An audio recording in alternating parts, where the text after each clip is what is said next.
Ici, on est dans une région qui se prête parfaitement à abriter des bandits ou des brigands, ou du moins des hors-la-loi. Donc on a un maquis qui est très dense, une végétation aussi qui est très luxuriante. Donc on est vraiment dans un lieu qui est difficile d'accès pour l'autorité. Le palais vert, alors c'est associé à la forêt plutôt. Oui, on passe du maquis broussailleux à la forêt. C'est-à-dire il y a un imaginaire différent, c'est l'imaginaire de la verticalité. La Corse, c'est l'île, montagne, forêt. Il y a ces trois enceintes en quelque sorte, il y a ces trois protections. Lorsque les gens sont pourchassés, ils se réfugient au plus haut, la montagne et la forêt.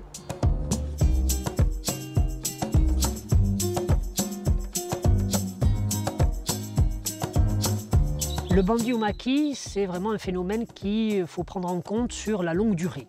À peu près du XVIe siècle jusqu'à la fin du XIXe siècle. On va voir le phénomène se répandre un peu partout en Corse, mais surtout dans les régions les plus périphériques des centres de pouvoir, comme Bastia, ou les grandes villes comme Corté, Ajaccio dans une certaine mesure, et dans des zones surtout montagneuses. Alors on devient bandit évidemment après une offense aux critères d'honneur que la société reconnaît à cette époque-là. Donc ça se conclut très rapidement, généralement par un crime. On tue celui qui a fait l'offense et on prend aussitôt le maquis pour échapper à la justice de la famille ennemie.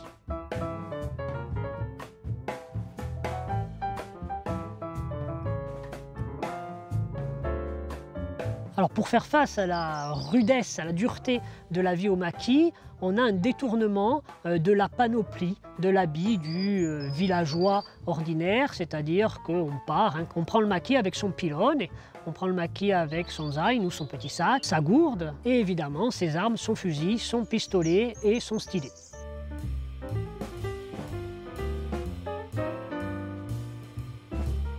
Le bandit, quand il est au maquis, il bénéficie bien évidemment de solidarité. C'est des solidarités qui s'appuient à la fois sur la famille, mais bien au-delà sur la parentèle également, et aussi, dans une certaine mesure, sur les communautés villageoises voisines.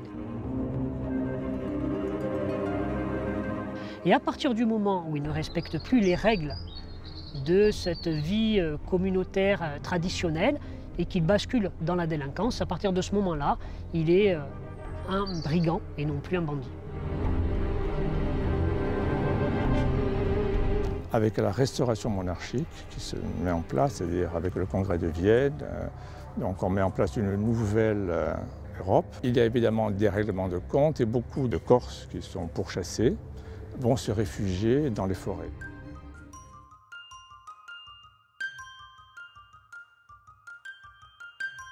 Ce sont des gens qui se considèrent non pas comme des brigands, mais comme des patriotes, comme des gens qui défendent les traditions, qui défendent leur population contre un ordre qui leur paraît totalement injuste.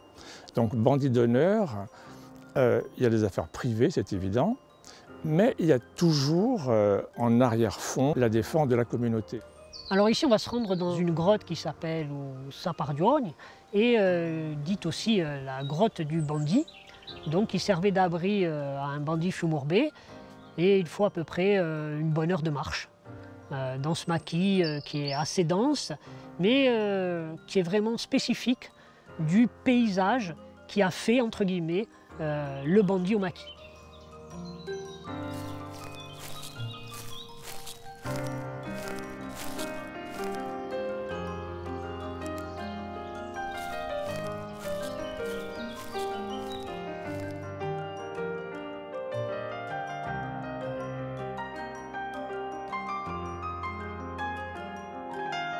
Donc ici, on est dans la grotte dite du bandit, ou Sapardione. On est sur un abri rocheux assez vaste, dont la surface a été travaillée par l'érosion, avec un seul accès, et surtout une vue plongeante sur toute la vallée et sur la plaine, donc qui permet de contrôler le territoire environnant et surtout la route d'accès jusqu'au village. Donc on voit aussi l'aspect défensif au-delà de son aspect d'abri naturel.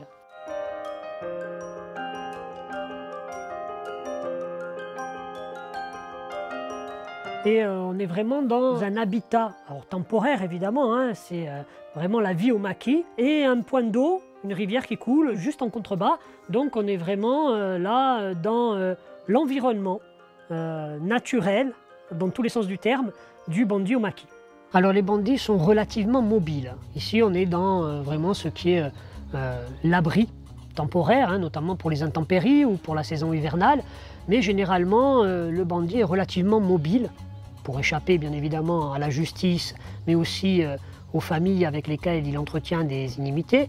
Donc on a une double menace qui pèse sur lui, et même une triple, parce que sous la République de Gênes, l'État ligure avait mis en place des chasseurs de primes, un petit peu comme dans le Far West, c'est-à-dire des bandits pouvaient obtenir l'amnistie s'ils ramenaient la tête d'un de leurs corélégionnaires. Donc on est vraiment dans une vie un petit peu errante, mais dans un territoire qu'il contrôle, hein, le territoire de sa communauté d'origine. Mais par contre, on bascule bien au-delà de ses limites et on retrouve des bandits beaucoup plus mobiles à partir du moment où ils n'ont plus le soutien de leur communauté ou de leur famille lorsqu'ils ont basculé dans la délinquance et qu'ils sont devenus des brigands.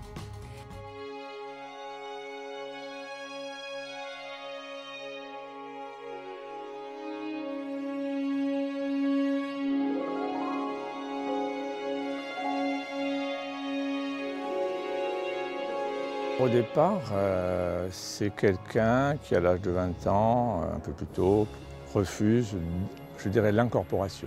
Avec Théodore Paul, ce qui est assez particulier, c'est qu'il va être élu par les autres contumaces dans la forêt d'Ayton, roi des bandits, roi de la montagne, qui va mettre en place une constitution.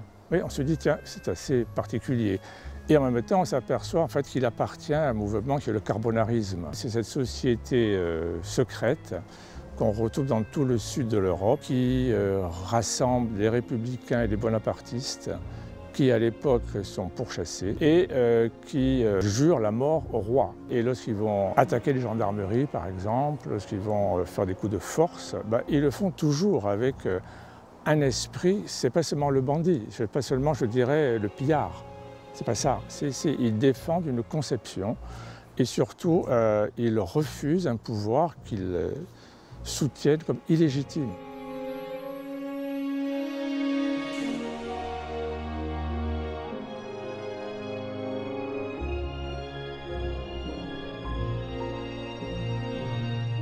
Celui qui se retire, obligatoirement, va essayer de trouver des moyens de subsistance. Donc il va demander en particulier aux prêtres de verser quelque chose.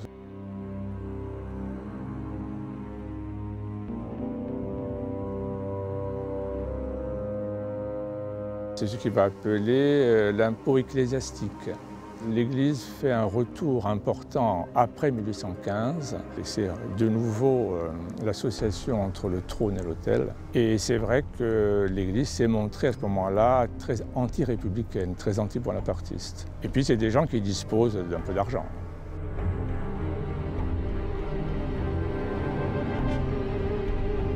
Flaubert, qui vient en Corse, il va nous dire qu'il va rester 12 ans au maquis. Il est tué par les voltigeurs. Ce sont des troupes qui ont été créées en 1822 parce que les gendarmes, je dirais continentaux, n'arrivaient pas à mater en quelque sorte ces insurrections. Et donc les voltigeurs, eux, connaissent les lieux, connaissent les personnes, les familles, et sont beaucoup plus efficaces.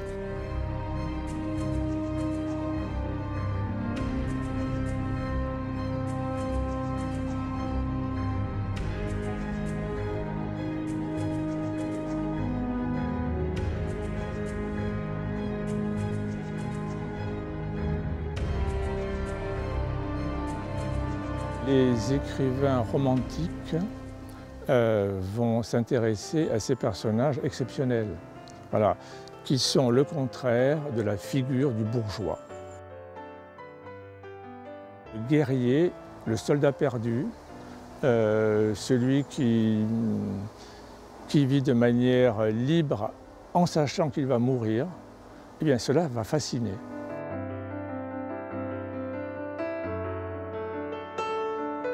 Oui, on est à la fois sur un volet de fascination et de rejet, hein, une violence positive et une violence négative qui finalement se mélangent et qui a finalement associé très étroitement l'identité corse à ce mythe du bandit, qui a d'ailleurs été accepté jusqu'à peu près dans les années 30 par la population insulaire parce qu'elle l'a singularisé positivement de l'ensemble national.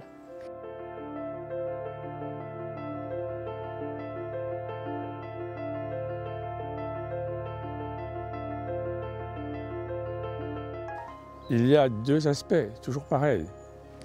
D'une part, pour certains, ça veut montrer l'énergie des hommes libres qui sont en relation directe, intime avec le lieu. Il y a comme le monde intérieur de l'homme qui se développe, qui devient immense, qui grandit, qui devient plus humain, parce qu'il est en relation avec, je dirais, l'esprit du lieu, de son lieu, avec ce fameux tellurisme très fort en Corse. Et de l'autre côté, évidemment, c'est le Corse sanguinaire, crapuleux, perdu dans des traditions archaïques. Voilà, il y a les deux aspects contradictoires. Le mythe du bandit, il est aussi populaire, aussi bien en Corse qu'en Italie, à travers le phénomène de l'ingermatura, c'est-à-dire la protection des balles et des armes blanches dont il est l'objet par différents rites qui le rendent invincible. Donc aux yeux des populations, souvent, le mythe du bandit il est associé à cette invincibilité, à cette presque immortalité, et qui lui donne un statut tout à fait particulier, vraiment extraordinaire au sein de la société.